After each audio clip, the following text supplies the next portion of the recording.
안녕하세요. 발표자 정동욱입니다. 오늘 저는 냉전 시기 박정희 정부와 김일성 정부의 차이점에 대해 발표하겠습니다. 먼저 목차에 대해 말씀드리겠습니다. 우선은 각 정부의 특징에 대해 알아보겠습니다. 다음으로는 각 정부의 주요 정책에 대해 설명드리고 정책들의 수행 결과와 차이점에 대해 설명드리겠습니다. 먼저 박정희 정부의 특징에 대해 말씀드리겠습니다.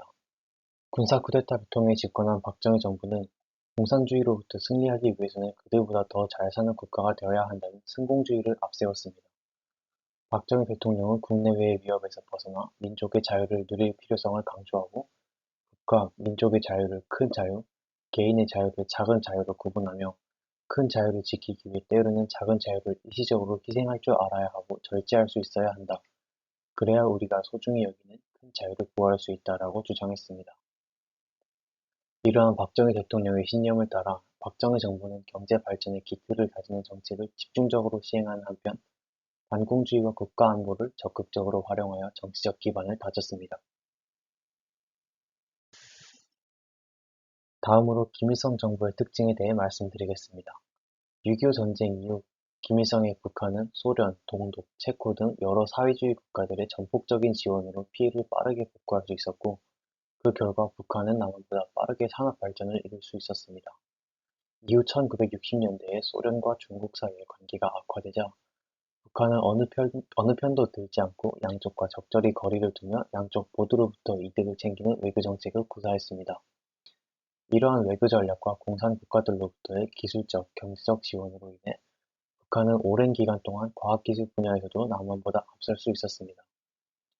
김일성은 경제발전 이외에도 자신의 권력을 강화하기 위해 많은 노력을 했는데 대표적으로 주체사상을 확립하여 1인 독재를 정당화했고 6.25 전쟁 이후부터 지속적으로 핵 역량을 강화하여 외부의 압박을 억제하려는 모습을 보이고 있습니다. 다음으로 박정희 정부의 주요 정책에 대해 알아보겠습니다. 박정희 정부는 이승만 정부에서 미처 실현에 옮기지 못했던 경제개발계획을 재구상하여 4차까지 실행에 옮겼습니다. 1차에서 3차까지는 인프라 건설과 중화공업을 위주로 계획되었으나 4차 계획부터는 이전 계획들의 효과를 보기 시작하며 교육, 사회복지 등의 내용을 포함시키기 시작했습니다. 박정희 대통령은 집권 초기 중화공업에 집중하는 모습을 보였는데 이는 박정희 대통령이 이미 앞선 정권들이 중공업 진흥책에 실패하고 경공업에 의존하다가 경제 발전에 실패하여 퇴진하게 된 것을 그 눈으로 직접 보기도 했고 군인 출신인 자신이 그토록 원하는 자주국방을 달성하기 위해서는 중공업 발전이 필수적이라고 생각했기 때문에 이전 정권들과는 확연히 다른 추진력으로 중공업 발전을 도모했습니다. 특히 박정희 정부는 이전 정권이 시도하지 않았던 철강 산업에 집중적으로 투자했는데 이는 이후 우리나라의 조선업과 자동차 산업의 발전에도 큰 영향을 미쳤습니다. 마지막으로 박정희 정부는 경제 성장이라는 목표를 단기간에 달성하기 위해 수출 주도 산업화에도 큰 노력을 기울였는데 이는 섬유 산업을 비롯한 다양한 산업이 발전할 수 있는 계기가 되었습니다.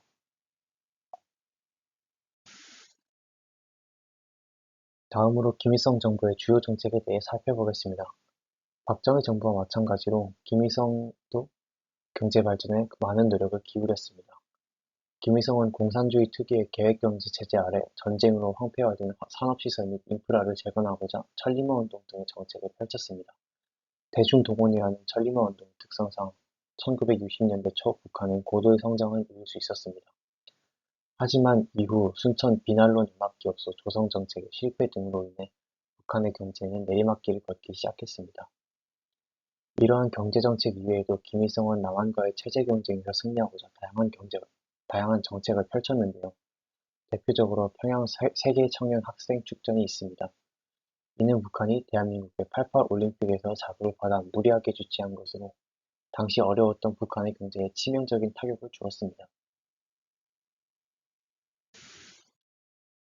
마지막으로 두 정부의 정책 수행 결과와 차이점에 대해 알아보겠습니다.